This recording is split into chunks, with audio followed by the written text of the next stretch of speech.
your background in being a stuntman, did that have an impact on your insurance rates? That's a really good question. That's funny. In LA, yeah, that was all covered under the Screen Actors Guild, so Uh, Oh, I cool. was all set there. But uh, yeah, that's a great question. yeah, I mean, there's some risk. There's Yeah, an indicator of high risk tolerance. I would imagine, maybe some people, or yeah. maybe you don't have to put that on the application anymore.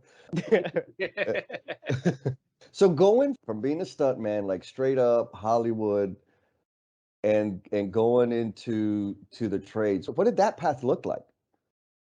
Oh, yeah, that was a lot of pride swallowing. Listen, I growing up being a stuntman, right? I mean, even when I was a teenager, that's kind of what set me apart. Dang, I think I got that hook in you. So Josh, he's an author. He's a former stuntman. He's a business owner. He's a leader. He's also a podcaster. Both his book and his podcast are titled Blue is the New White. After you listen to this whole episode, go check him out. Give him a follow. He's on the LinkedIn and the social media stuff. And Renee is with us. It always makes me happy to hang out with our co-host and my baby brother, my hero, Renee. And I'm not sure if he was grumpy or what happened, but man, he was asking some questions. He had Josh and even I squirming there a bit. Renee actually challenged us about whether Josh and I still qualify as blue collar workers, given that we don't exactly put our hands on the work anymore. I'm going to side with Josh on this one in that we absolutely are. So you'll get to hear that banter back and forth. Josh also talks about, given the list of accomplishments and contributions that he's made in his life, he credits that to taking responsibility and offers some advice around putting yourself out there when you want to be considered for that leadership role or that new opportunity. You've got to voice that, and you'll get some more details about that. And for all my hiring managers out there, y'all know this life where you need to hire somebody and you really need somebody like right now, but you also want to make sure that you hire the right person that's going to be a contributor to the team, that's focused on learning and growing and developing themselves. And so Josh dropped some nuggets on us in terms of what he did and some of the lessons he learned in making great hires and less than great hires.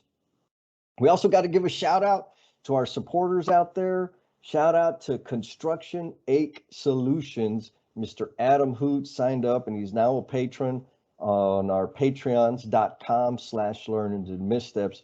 Appreciate you, my man. Love you. Wish you nothing but the best. And here we go. So what's going on? We got Mr. Josh Zolin today. How you doing, Mr. Josh? I'm doing good, Jesse. How are you? Oh man, having fun. I've got a little, I don't know, my equilibrium's off a little. I woke up this morning and I'm kind of bouncing off the walls a little. And walking to get coffee, I took the scenic route, kept kind of Oh leaning no. the one. Yeah, it's a little, but it's okay because I'm sitting down now. As long as I don't Oh, that's move too good. fast. And we got Well, that Renee makes here. life fun, doesn't it? Oh, it adds some excitement. It did. It added a little color to making me some coffee. Uh, Renee, you doing good today? I've been better. The snooze button kind of beat me up a little bit this morning. Kind of threw me off my routine. Yeah, like I like to wake up at 4:30 and then get my pre-workout mixed and then go to the gym. But I pressed the snooze, so I didn't wake up till like 5:40, Oof. and then I go to the gym and I have my little freaking QR code that lets me in, right? Well, Yeah. then my phone's dead. It's the QR code's on my freaking phone. So Oh and no. then yeah, so I Oh, missed the that's funny. gym and I'm already drank my pre-workout, so I'm all roid rage and I Oh just have to jeez. do something at home and I'm all disgruntled. Yeah, yeah. So your whole day is just out of whack, huh? Yeah. Yeah, it's Dang. never. I'm not gonna leave the house at all or get into an accident or something. I'm feeling a theme here, Josh. You're feeling a little under the weather, and you still said, "Heck, I'm coming. I'm showing up." Yeah, looks like all of us did. Yeah. Yeah, no Yes. kidding. So apologies to the L&M family. We're a little off, but we love you, and that's why we're gonna power through it this morning. That's right. So Josh, yeah, you were gracious and let me be on your podcast, which was it was a it was a revealing and meaningful conversation, and I appreciate that very much. Would you mind telling our folks about your podcast and the efforts that you've been I mean, you've been carrying the torch for quite a while now. Yeah, well, I mean, I wouldn't say carrying the torch, it's just it's a little passion project of mine, but of course, so in 2019, I published a book called Blue is the New White, the best path to success that nobody told you about until now. And it was a huge success, right? It was adopted into a bunch of high schools, talking about the importance of the skilled trades and kind of trying to change this perception, right, that the skilled trades are a second-rate career, and that there's a ton of different opportunities and benefits and trajectories that nobody really knows exists because we're always taught to go down the white collar path, right? We're Yeah. just taught to go to college, university, and everything else. You might as well be driving for Uber or something. And no offense to anybody that's driving for Uber. That's yeah, I'm just Yep. saying, you know.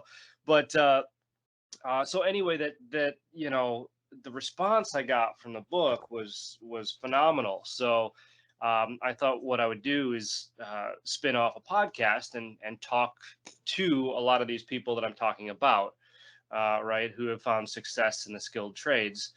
So, that over the next year and a half or so, I talked to over a hundred different people now Damn. in Nice. in the skilled trades, just talking about their successes, their failures, their learnings, their Yeah. missteps, Yes.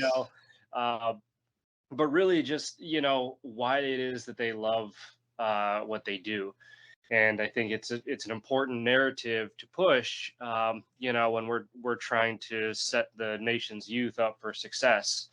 It's important they know there's more than one way. Oh my God, 100%. And that's where you and I resonated or felt connected with you and your message because there's more than one way.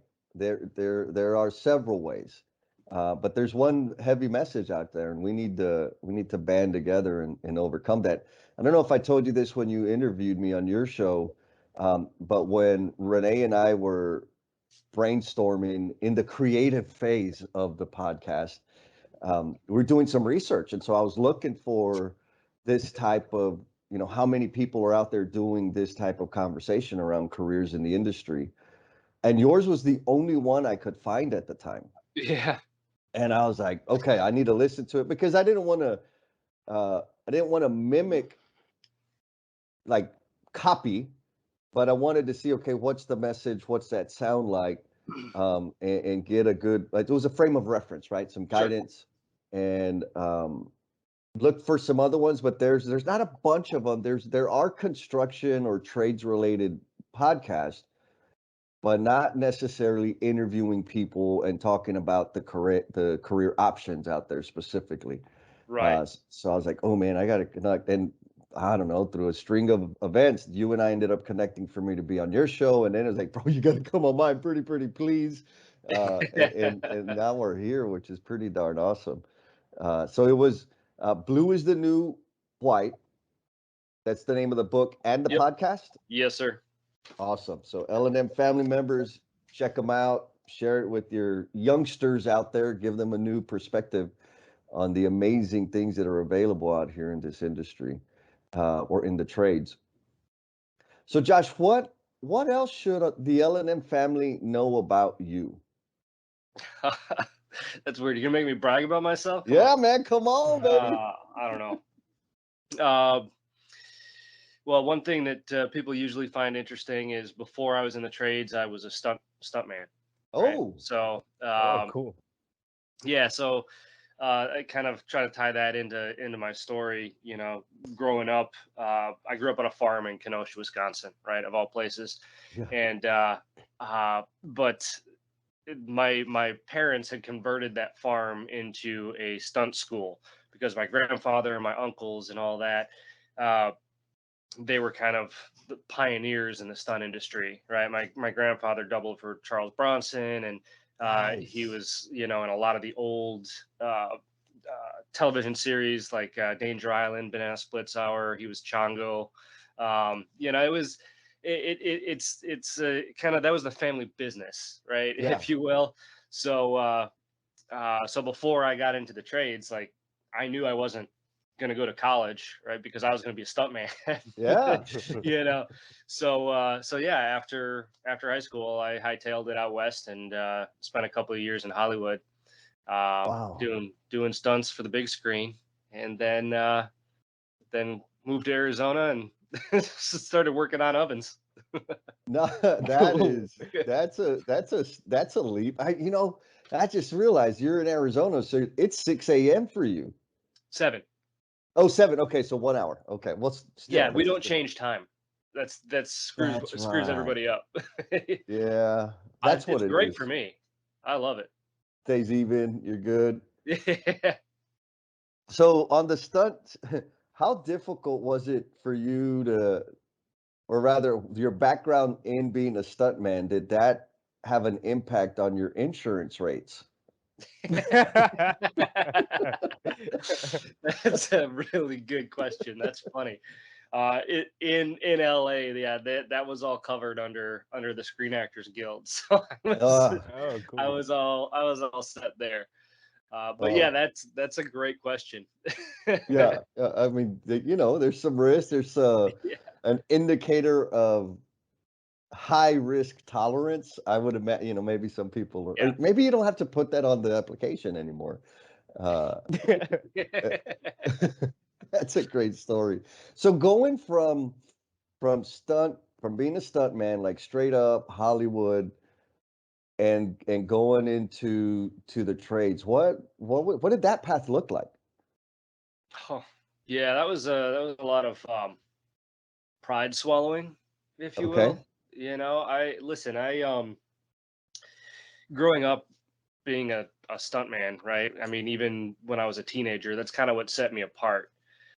So I hung my hat on that for a long time.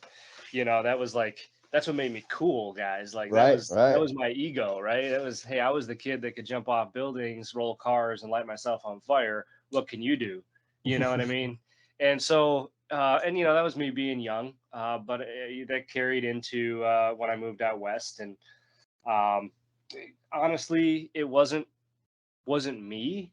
It was, Mm, again, it was my ego. So it was tough uh, when I made the decision to leave the business. And I made the decision to leave the business because there was a couple of things. Number one, I hated the bureaucracy of everything in the industry. Right, I was an entrepreneur at heart, yep. and I that's what I loved. And I knew that being a stuntman, I would never be more than just a crash dummy for somebody who was deemed more important than I was. And I just, Mm, that was hard for me to swallow. Uh, so that, and then I looked around and I saw my uncles, my grandfather, and everybody's limping around. yeah, yeah. Everybody's got these aches and these pains, and well, it makes sense, right? I mean, all we do is throw ourselves around for a living. So I, in the meantime, like, when I moved out to LA, my dad had simultaneously gotten out of the stunt business because he was in the stunt business too. He got out of the stunt business and moved to Arizona and started Windy City, Okay. the company that I run now. And and so when I left LA, it was just him at the time, right, fixing commercial restaurant equipment. Just him in a little truck running around and stuff. So I called him up one day and I just said, "Hey, Dad, I got no idea what you do for a living, but I want to be a part of it. Mm, I'm done here in LA." And and that was that. So that was the transition. It wasn't easy. It was hard to give up because it's what I knew my entire life. Yeah. But I'm glad I did. Yeah. So you're thriving now. I mean, I see you posting on LinkedIn. You're speaking at national events, and I mean, you're all over the place. Um, how long did it take? Oh, yeah. What was the time gap between you getting into commercial equipment and then realizing that you had a message to get out there and making that happen? Oh, that's a good question. So let's see. It was 2008, I believe, when I left LA and I came here, and I didn't know the first thing about the trade. Right, I Mm. had no idea that this trade even existed. Uh, so I spent about 10 years learning it, right, and helping my dad grow the business. But it was the first thing was my dad's super old school, right? You got to Okay. understand, he's super old school. So there were no handouts, there was nothing given Oh to yeah. me, there was nothing like that. It was, hey, if you want to be a part of this business, you got to saddle up in these overalls and get out here, turn the wrenches. Come on, Hollywood boy, let's go. And Yeah. you know and so which I appreciate a lot, and because it really, that's what kind of opened my eyes, right? So I realized, to answer your question, I realized the opportunities that existed probably somewhere around 2014 when we started bringing on more employees. Yep. um, and when when I started seeing what these guys were making, seeing what I was up against, trying to bring them in, and people that have worked other places, and they're like, hey, this is what I was being offered at this other place, and I'm like, what? Are you serious? Mm. And so that's when I first realized that I couldn't do anything about it, though, until about 2018, when I started writing the book. Yeah. And then so, at that point, we had grown the business big enough to where, I had a little bit of free time. Okay. Uh, when I say a little bit of free time, I mean like between the hours of 11 and 12 at night, Right. Right. to sit down and put the pencil to the paper. But yeah, so at that point, it was that, hey, why doesn't anybody know this? What can I do to help? It was actually my wife, that I credit with the book, because she knew that I had always wanted to write a book. I just Okay. never knew what I wanted to write a book about. And I was always bitching about, oh, sorry, I don't know if I can. You're good. You're It's good. fine. I was always complaining about how there's no literature on the skilled trades, and I wish more people knew about it, and I can't believe stuff isn't in high schools, and blah blah blah. And she's like, will you shut up and just write that? I was like, Yeah. Oh, yeah, okay. yeah, all right. That makes sense.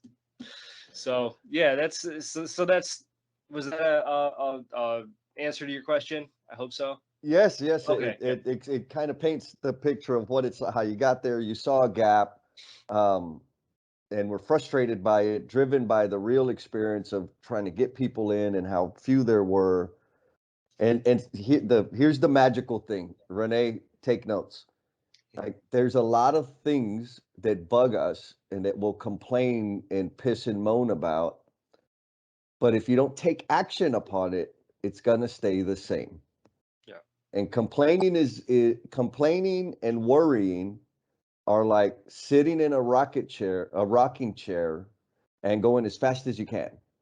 But it doesn't accomplish anything, right? You just spend a lot of damn energy. And so I had Ed Mauricio. He was a pipe fitter. I was his helper for a few years, and that dude. I mean, I'm a plumber by trade, but I lucked out and got paired up with him, and he and I worked together for about 2 years. I was like my second and third year of apprenticeship, and that dude laid some wisdom on me. All kinds of. He opened my mind to different way of ordering material, planning out my work, etc. But the one thing, well, one of the ideas he planted in my head was don't complain about anything you're not prepared to take action on. that simple. I was like, yeah, but I was a frustrated young man wanting to, take on the world, and I was complaining all the time. He's like, okay, so what are you gonna do about it? I'm like, what do you mean? Like, it's not my fault. He's like, you got to stop. Like, if you ain't gonna take action on it, don't complain about it because you're just wasting energy. And so, from what you just described, that's what I hear. Right? Your wife said, like, bro, write the book. Here's your subject matter. Like, come on, it's consuming your mind, and I'm tired of hearing about it. That may not have been what she said, but that's right. Pretty Somewhere much in that verbatim, actually.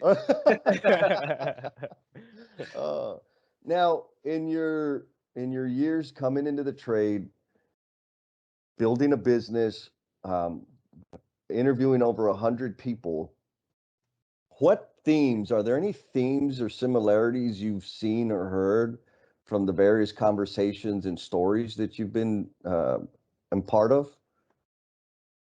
Yeah, it's the one theme. Okay, so there's two actually.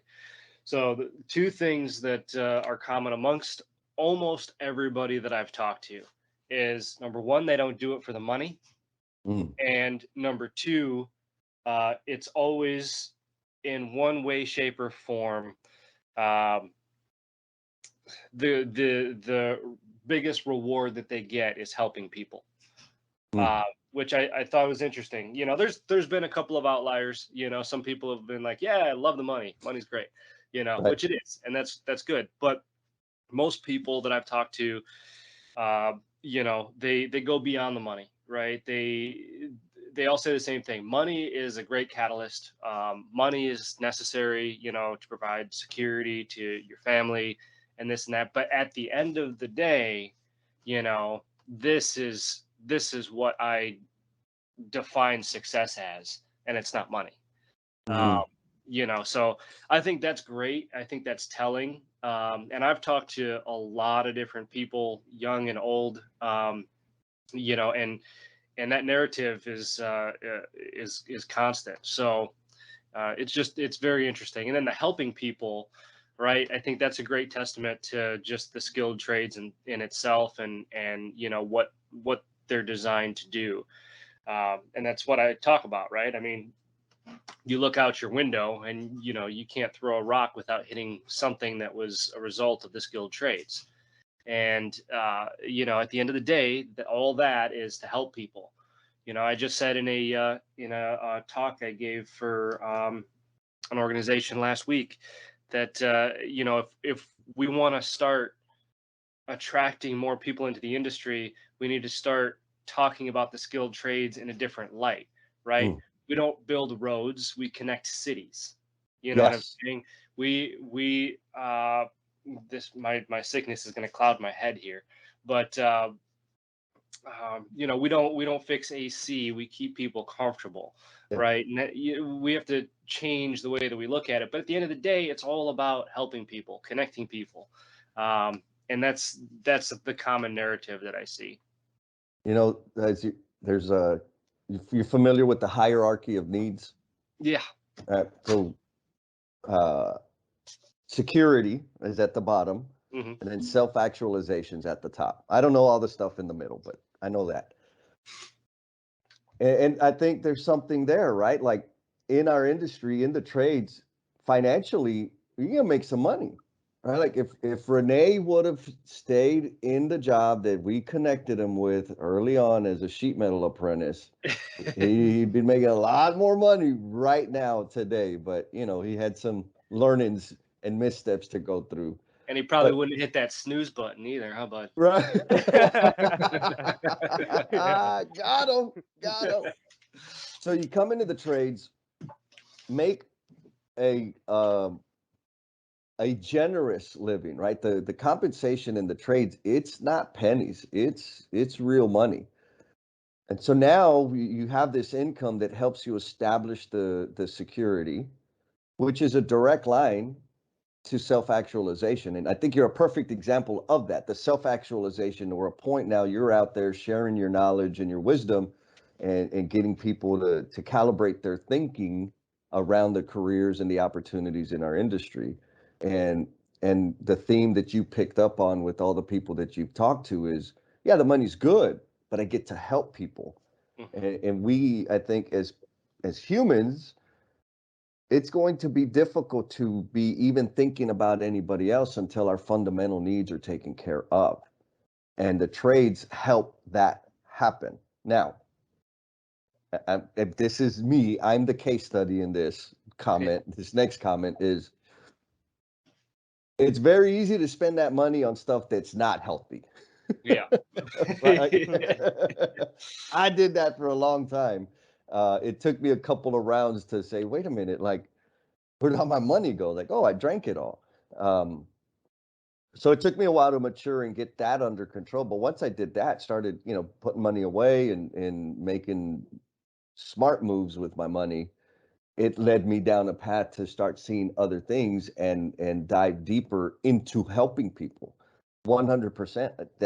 I do things. I don't work in the trades anymore. I'm still in the industry, but I help people more and more, and discovered that was the most important thing for me, because it's healing and it also contributes, and it's just this perpetual energy that continues to build. Yeah. Renee, you still awake over there? Yeah, I'm awake. So I want to change gears a little bit. I got a couple of questions with a curveball at the end. Mm-mm. Okay, so what was when you left Hollywood, and you got into your skilled trade? What was your skilled trade, and what did the work entail? Good question. So the skilled trade was commercial kitchen equipment repair.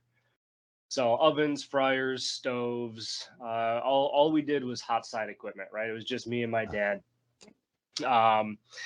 And it stemmed from his work after he got out of the stunt business. He worked at a bakery for a long time. He was a foreman of a bakery, right? So he took his bakery knowledge, which is, basically restaurant equipment times 100. Yeah. And kind of scaled it back a little bit, and then continued learning from that. Now, the funny thing about commercial kitchen equipment is there's not necessarily a trade school for it.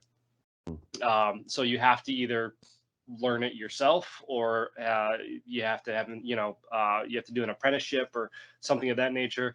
There's one association out there called Cefesa that has some courses and stuff like that, but it's not always super easy to get in. Not a ton of people know about it, and there's only one location that you can actually do the learning. So it was very interesting, and to ask what it entails. So that's funny. Because I talk about this in my book a lot, right? Is that it was disgusting. All right, I don't know how else to say it. All right, listen, and I say that, but like some jobs were better than others, obviously, but you go into some places, and of course, I'm not going to name any names, but you go into some places, and it's like, oh, hey, my fryer's not working, and you pull it out, and there's like chicken wings on the floor from 7 or 8 years ago, and you're like, come on, man, you know. And my dad, again, he's old school, right? And he thinks this shit is funny. Yeah. So he's like, all right, we got to change the gas hose out on this fryer. So get in there, son. Don't be afraid. So we're pulling out these fryers, and this was I remember this job specifically, right? But we pulled out the fryers, and it's just like caked. The walls and the floor are caked with grease, right? God knows how old this grease was, right? And I'm over there in the back, with a pipe wrench on the gas hose, right? I'm bracing myself somewhere else because the floor is like ice, and and, and I try to give it one turn, right? Completely slip, end up on my back like a fish out of water, just flopping around in this grease, like trying to stand up. I'm caked head to toe. Yeah. And he's just over there laughing, like, you're lucky we get paid by the hour, kid. Yeah. Um, Come on. but yeah, and I mean, that's the worst of the worst circumstance. I enjoyed a lot of the work too when it wasn't as disgusting as that. Like we got to work on a lot of pizza ovens, like the conveyor ovens and stuff like that. And that was a lot of fun because there's a ton of electronic components involved.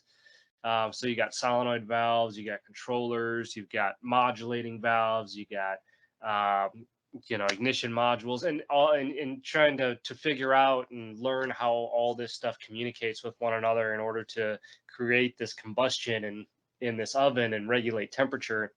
So that part of it was a lot of fun. I got a lot of satisfaction from that because it was problem solving, right? Yes. And again, you go back to helping people, and Renee, there's nothing better, on a Friday night when you get a call from that guy whose life is to run his pizza joint, and he doesn't have any ovens until you get there. You fix it, and he practically hugs you and says, thank you, now I can feed my family. It's like, Mhm. all right, I get it. I get it Yeah. now. Yeah, that's nice. Okay, so you said that it seemed like you were like talking in the past tense, like you said you enjoyed the work. So I'm assuming you're not doing that anymore, like at least to make money. No, I'm not in the field anymore. I still I run the company, but I'm CEO now, and everyone makes fun of me because I'm at my cushy desk all day. Yeah. Okay, so I asked this question to Jesse a couple of months back. So we were talking. So let me ask you this before I get into that. So, what do you define as a trade? What is trade work to you? That's a good question. I have a little bit different definition than most people. How I define a trade or a skilled trade is anything that requires education that isn't formal education, I'm sorry, anything that requires formal education that isn't college or university. Okay, so that would be like plumbers, electricians, commercial food service technicians, but also things like uh, dental hygienists, realtors. There's so it groups a couple of different categories in together. Now I usually talk, and then I split that up by blue collar skilled trades is kind of the stuff that we usually talk about. But that's how I define skilled trade. Okay, so I have another question. So, is there is there a point on the organizational chart of a trade company, right? Let's simplify it to like plumbing. Of a plumbing company, is there a point where you're the top CEO and the bottom is like a service helper plumber? Is there a point on the organizational chart where it's no longer a trade job? No. Why? Why not? Well, I guess I get, that's a good question, Renee. Ooh, because now you're making me think. I thought I had the answer. He warned you. He warned you in the Oh, beginning. he did warn me. No. Okay. So I guess it depends. Is my answer, right? Because uh, the size of the organization will come into play because at a certain point in a corporate evolution, right? It's gonna take a little bit of a turn as to who comes into the business and how. Um, Whereas a grassroots company, right, like mine, who's grown over the years and grown with the people in it, and been selective about the people that come in it, um, you know, how am I trying to frame this? So yeah, I think. Oh man, Renee, I want to slow clap you. No, my brain's not working fast enough today. Yes, no, I'm gonna go with yeah. It's still considered a trade organization, no matter who's at the top or who's at the bottom. That was the question, right? Is it a trade job? Is that what it was? So the question was at what point is there a point in the organizational chart where it's no longer a trade? Like you're Okay. no longer considered a trade worker, I should say. Okay. Yeah, that's tough. It's, you know Yeah, what, Renee? I identify as a trade worker, whether you like it or not. that's and maybe that's where I'm hung up, honestly, because this is what I talk about on a daily basis, and this is what this is what I came up in the company doing, is turning the wrenches. But at the end of the day, in my spot, is it a blue collar spot or is it a white collar spot? It's just really kind of what you're asking, right? In that, where in that hierarchy chart does that change? And yeah, I think that if somebody comes up in the blue collar world, they're always going to consider themselves blue collar, right, Jesse? Absolutely. But if they don't come up in the blue collar world, right, and they land a spot in an organization after going to college and maybe other leadership roles, management roles, that kind of stuff, they've never been in a blue collar role, they won't consider themselves blue collar just because they're running a blue collar company. Yeah. That's what I was trying to say for the past 25 minutes. That was good. But you know what I love? What I love is what we could see is the conflict, right? Because you identify as a craft worker, because that's where you came up. Yeah. You're in a different role, and so it's not like a separation. For you, you're still a craft worker, and for me, I'm still a plumber. Yeah. Even though I got shiny boots now, I still identify as a plumber. And I've worked with, and to your point, I've worked with, HR professionals, talent acquisitionists, marketing professionals, financial managers. And as you were speaking, Josh, I'm like, oh, wow. Like that's well said, because they make comments like, man, I wish I had a skill like you. I wish I knew how to fix things and build things like y'all. And in my mind, I'm like, I don't fix anything anymore. All I do is talk. but it's the background, right? Yeah. We went through it, and so we have that, and we did the work. And now, since we've done the work, regardless of what role we're serving in, we still identify as a craft worker, tradesman, blue collar professional. So Renee, 2 against 1. We are craft workers. We're proud blue collar professionals, whether you like it or not. Hey, well, it's 2021. We can identify as anything we want to. Oh, shots fired. Nice one.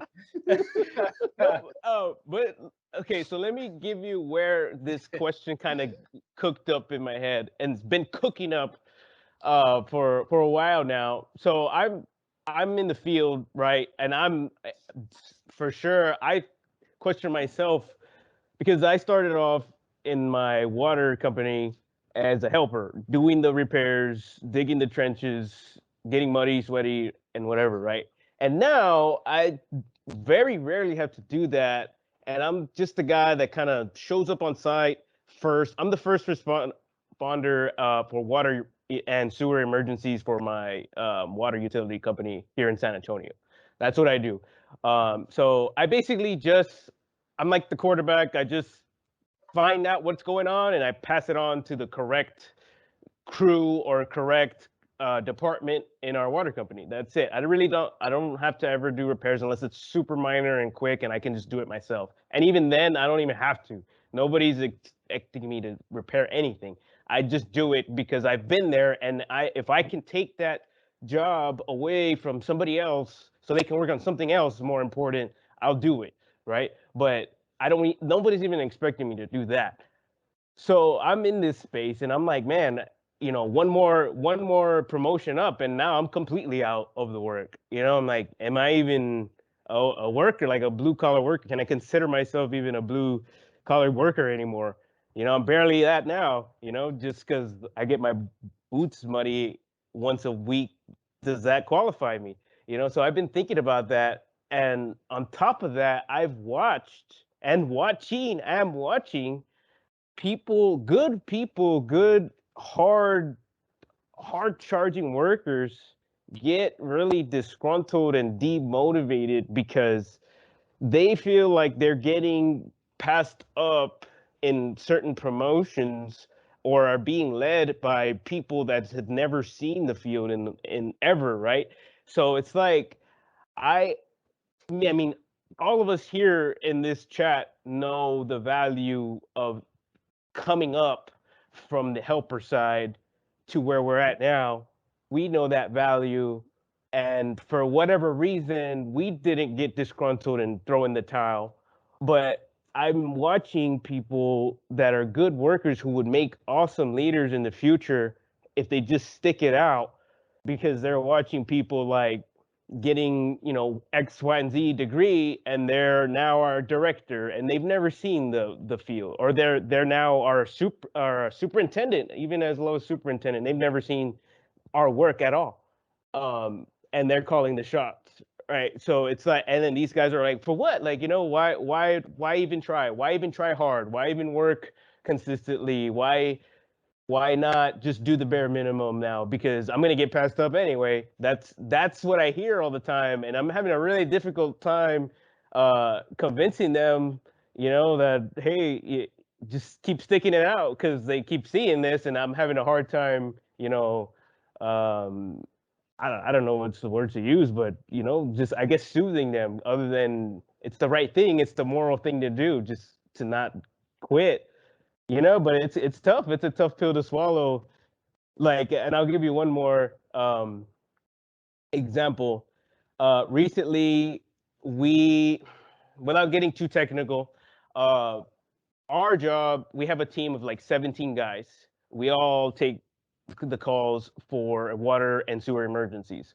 Okay, well, we have to document our findings, right?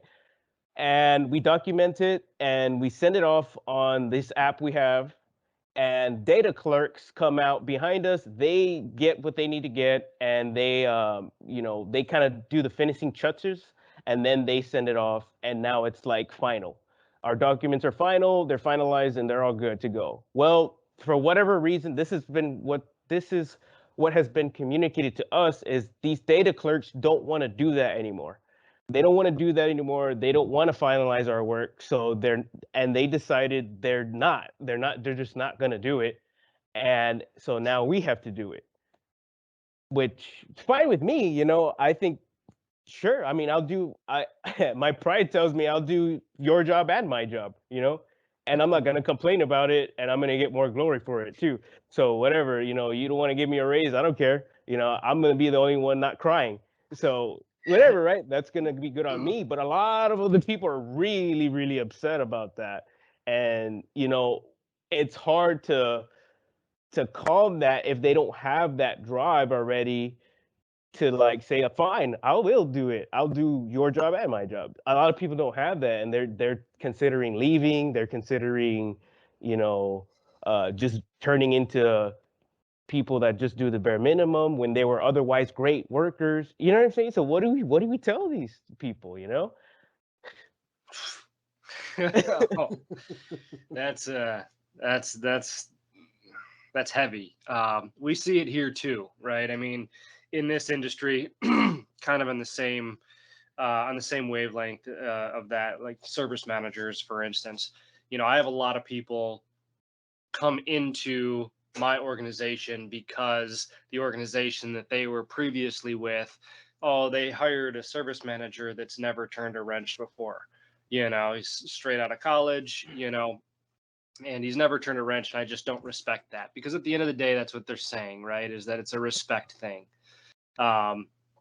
So a couple of thoughts here.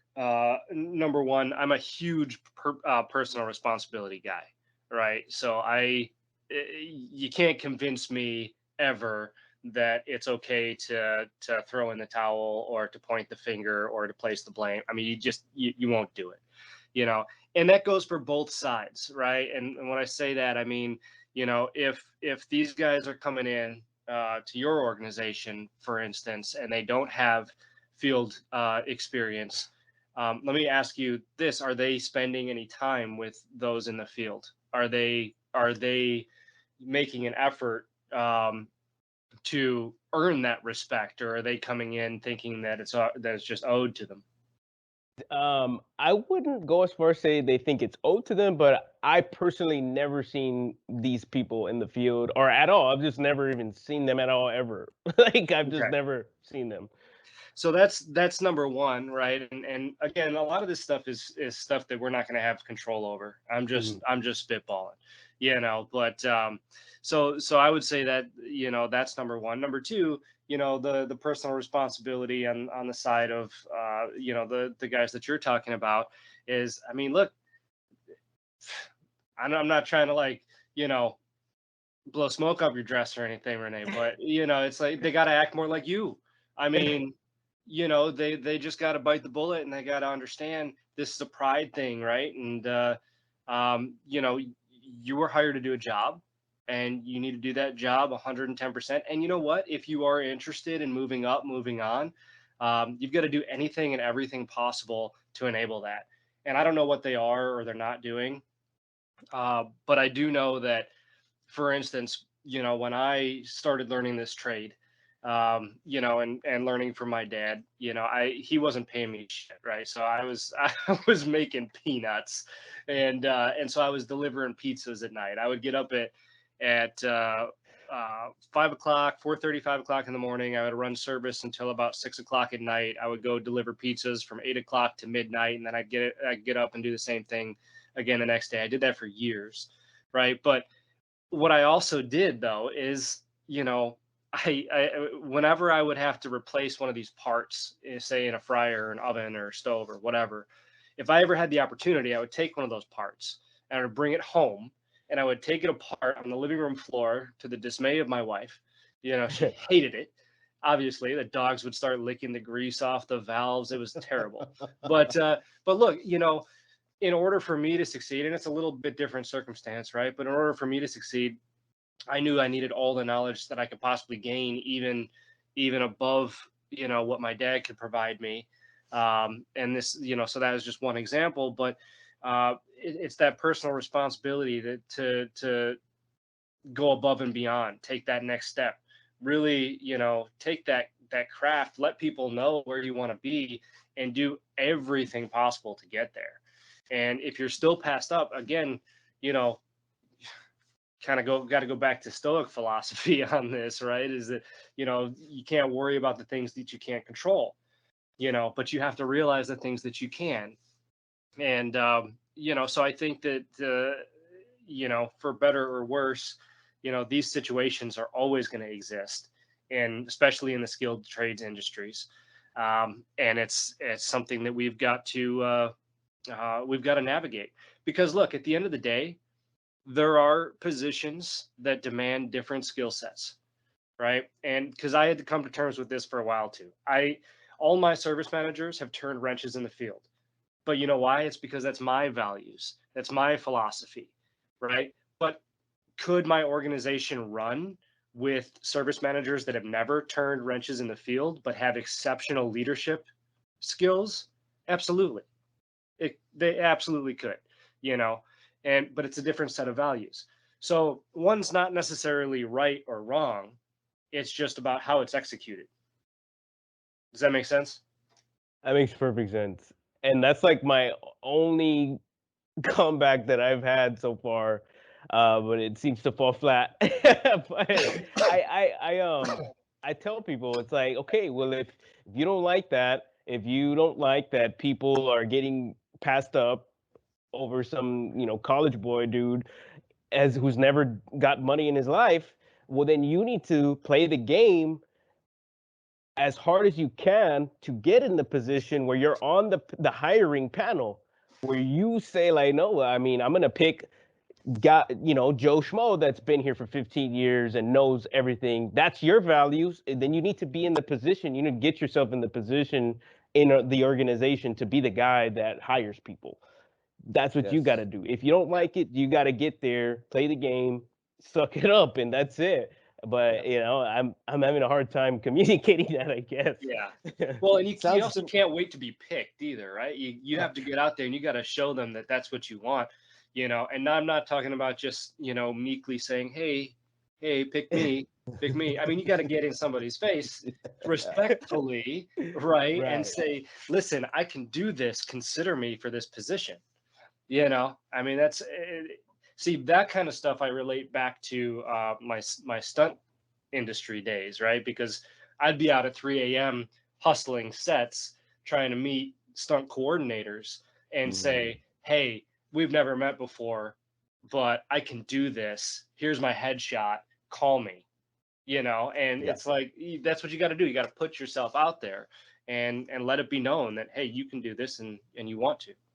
Yeah, absolutely. It sounds to me, Renee, like your crew out there, they're all circled around in a bunch of rocking chairs, complaining like hell, but they ain't going nowhere. They need to take some action. All that energy can be put into something productive. So I applaud you for not getting sucked into it. But I think carry yourself the way that you do, be the example, and call them on it. Like it's okay to be proud of yourself, and you got to own your impact. Right? You got to say, look at here's my path. And all of y'all are older than me. I didn't go to college. I'm not the college boy, but this is what I did. What I'm not doing is complaining. Right? A little bit of reality can help some people out. So beautiful question. I'll put you in timeout because you're asking really hard questions today, Renee. I love it, man. I love it. It's good stuff. I know it's going to bring value. And Josh, thank you for answering the questions with the depth and reality that you did, because our audience, they're all different ages, and there are some young professionals out there that are dealing with exactly these problems. So it's going to be valuable for them. So here's the fans only content question, Josh. What is a significant learning that you've had as a result of a painful misstep?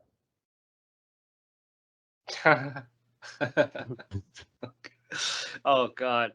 You know, when you have so many, they all start to blur together. Yes. Yes, I know that.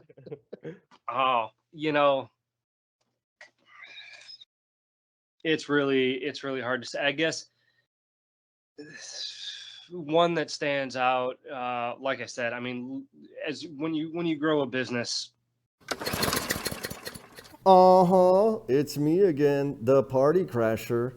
I do this so that I can remind you that you can sign up for 3 different levels on patreon.com/learnings and missteps. All 3 levels are going to get you backstage pass access. So you're going to get to learn the dark secrets of our guests.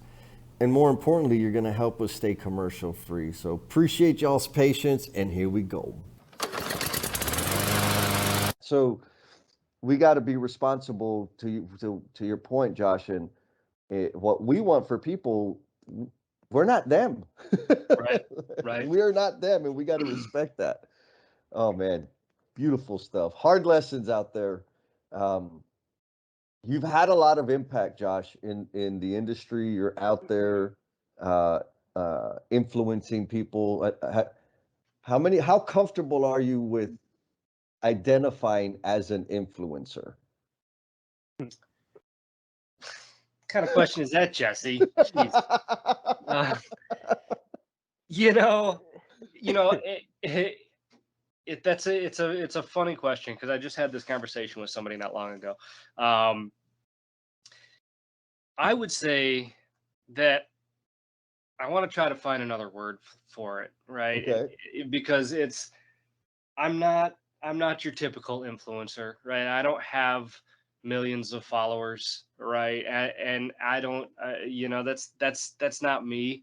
Um, I make an impact. I know I do with the following that I have, and that's good enough for me. That's all I ever wanted to be able to do, right? I don't need a ton of eyeballs. I just need the right eyeballs, or ears, whoever's watching or listening, Right. you know. Um, I guess I don't know what other word we could find besides influencer, but influencer just doesn't sound right to me. I don't. Here's the other thing too is I don't want to influence people to do anything. I think maybe that's where my hesitation comes in. I'm not trying to influence. I'm trying to educate. I'm trying to inspire. Right. I'm trying to just let people know what's out there. I'm not trying to influence anybody to get into the skilled trades if they don't want to or anything like that. I'm trying to put it on a pedestal, on a platform, on a stage, so people can say, I didn't know about this, but now I have this resource where I can. And holy cow, I didn't realize how many people were happy and successful and, wealthy and all this other stuff. I just so, to answer your question, no, don't call me an influencer. I love it. It's good. Well, you've had impact, man, and I'm grateful to you for the impact that you've had and will continue to have. And so, the future is always ahead of us. What footprint do you intend to have on the world? That's a good question. I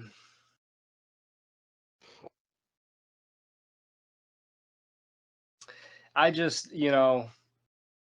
at the end of the day, I mean, my world revolves first and foremost around my family, right? So, um, I do what I do at the end of the day for them, and that's really all I need. If you would have asked me this while I was still a stuntman, I would have said it was a glass house on a mountain bluff somewhere. Okay, Yeah. that would be my That's what I'm gonna do. my footprint. But no, it's first and foremost, it's my family. And I just, it sounds cliche, but at the end of the day, I want to be remembered as a good man who made a difference somehow, right? Whether that's in the skilled trades, whether that's with my crew here at Windy City, with my family, my friends, whatever. Not picky, man. It's just, Yep. you know, No, it's that. I think it's that real, the real stuff, right? The people around you, your family, the people you work with, because they're also family. You spend as much or more time with them than you do at home. Well, that's not an accusation. That's an assumption, right? Because I've done that in my past. Um, and if we can affect there, like the ripples of impact that that's going to have are tremendous. And so that glass house on the bluff, like that's pretty sexy. But how is that going to serve our community? But impacting your family and the people you work with, caring for them, honoring them, respecting them. That's where it's at, man. Yeah, no, absolutely. There was, have you read the 7 Habits Oh of Highly yeah. Effective People? Renee listened to them 2 or 3 times driving to Colorado and back. And no, I'm sorry, New Mexico. Mexico. He was a teenager. He's like, Jesse, I really, really want to listen to that Stephen Covey CD. I said, sure, no problem. Remember that, CD. Renee? Yeah, I remember that. I remember that. I remember you lying about that right now. You're lying right now. I never volunteered for that. But that's funny you say that because another CD, I don't remember where we were driving, but you were listening to I forgot what his name is, the author, but it's called Negotiate This. Do you remember the name of the Yes, author? yes. It's I so don't funny. remember that. Okay, well, you would play that, and I was like, why are you listening to this garbage? And I recently bought that audiobook. Oh, that's so funny. Nice. Look at that, full circle, buddy. Yeah, man. That's awesome. Where I was going with that is it reminds me of, I think it's habit number 2, I want to say, where it's the not end of the end of life exercise. Uh-huh. You know what I'm talking about? Oh yeah, You're writing you're your going to a eulogy. funeral, Yep. but I think that's if anybody out there hasn't read 7 Habits of Highly Effective People, do yourself a favor right now. I'm sure, you've heard of it. Everybody's heard of it. If you haven't, crawl out from that rock that you're living under, hear about it, read it. It's a good book. But that exercise really helps you gain perspective on, what you want in life, where you're at now, and how you can go about getting it. Yep. That's solid advice. Thank you, Josh, for that. Renee, any final thoughts, my friend? I'm gonna stay in timeout. Crazy. No, Well, but Josh, you nailed it. You nailed it. Yeah. So, Josh, was there anything that we failed to cover that you wanted to mention and share with the L&Mers out there? No, man, I don't think so. I blacked out during this whole thing, so I don't know what just happened. You killed it. That's what happened. You killed it. Appreciate your time, my man. This was fun, and again, Renee, he's my brother, and I love him, and I deeply appreciate professionals out there that are willing to share their knowledge and expertise with them. And so, Josh, I'm grateful because what you've shared is going to help him in his career and help him be an awesome dad and an awesome husband and an awesome community member. And someday he'll figure out how to be an awesome brother. I'm working on it, one day at a time. 1% better than yesterday. That's it. What's up, L&M fam? Jesse's finally let me out of timeout, and it's about that time for our listener shout out. What do you think, Jesse? Ready to go, baby.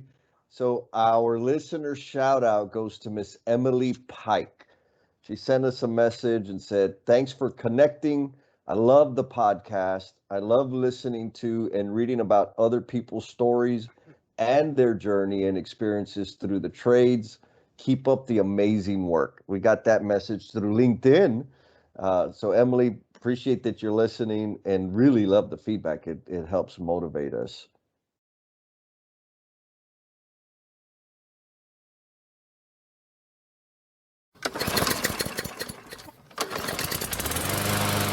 Man, you are one dedicated listener, sticking with us all the way through to the very, very end.